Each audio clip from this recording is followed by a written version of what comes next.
Yes, so in this installment of the series, the characters are trying to break a curse.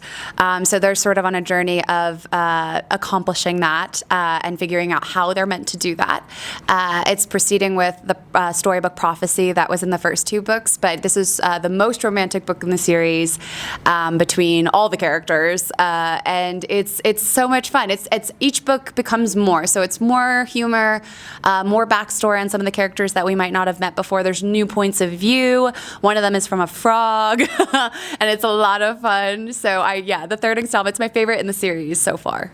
Yes, so it was originally I had set out to write 3 books, and I knew writing the first one really that it wasn't going to be 3 books, mostly because I wasn't ready for it to end, but also it didn't feel over. And I very much am a person where I like to go off of my creativity, and I feel like if there's more story to tell, then it can't be over yet.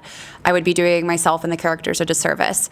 And when I truly mapped out how I wanted the series to go, I just couldn't do it in 3 books. I'm not that talented. I was like, I need more than 3. So it was originally supposed to be 3, but I think in my heart of hearts, I knew it was never going to be just 3. And to be honest, even when the series ends, I can't ever picture closing the door completely on this world. I love it so much. And there's so many characters I'd love to write about. Do you have a favorite moments with Evie and Tristan?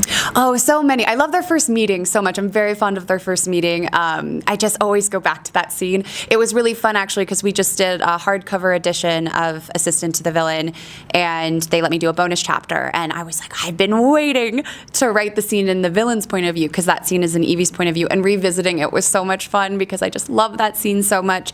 But I think there's one scene in particular with them in book 3 that I really, really love, and it's raining. It's all I'm gonna say, but it's such a I've been waiting to write this scene sort of moment that I was like screaming into my laptop writing it. So that's definitely a favorite too. I think I like villains because I think very much like a villain, and in the sense that I'm very morally gray, and I mean that in the sense that I'm not going around chopping heads off or anything like that, but I do see the world as very black and white, and I think there's very few things in the world that we can look at as a purely black and white thing.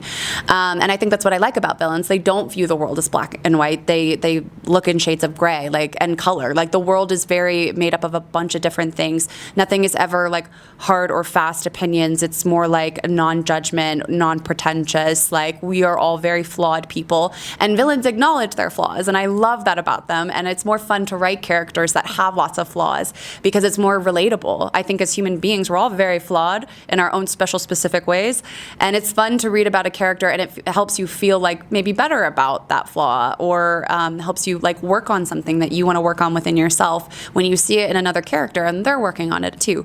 I think in the human experience is a flawed one, so villains go hand in hand with that, I think. Oh my gosh, I mean, it's very, thank you. It's very emotional, I think, when I meet people that read and connect with my books, especially when writing is such an isolating thing. When you're sitting down to write a book, it's just you and the characters.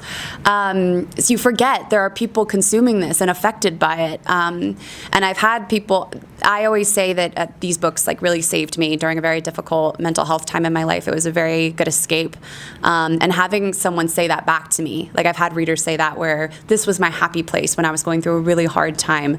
That's very humbling. It makes me very emotional, because I've always wanted to help people, but I've also always wanted to be an author, and I've now found a way to combine the two, and it just happened this way. I can't believe it, and it's so wonderful. I'm still like not fully processed it. I think I'm dreaming all the time. I keep like pinching myself, and I'm like, ow, okay, I'm awake, cool, that's great. But I still think I've somehow hallucinated this. So hopefully it stays, because I'm enjoying it a lot. Oh, I want to say thank you so much for supporting and loving the series enough that I've gotten to come here twice. This is my 2nd time in Guadalajara. I love it here. I love the people. Everyone is so kind and welcoming and very friendly, and I'm just so appreciative of you guys appreciating something that I love so much. So thank you. Muchas gracias.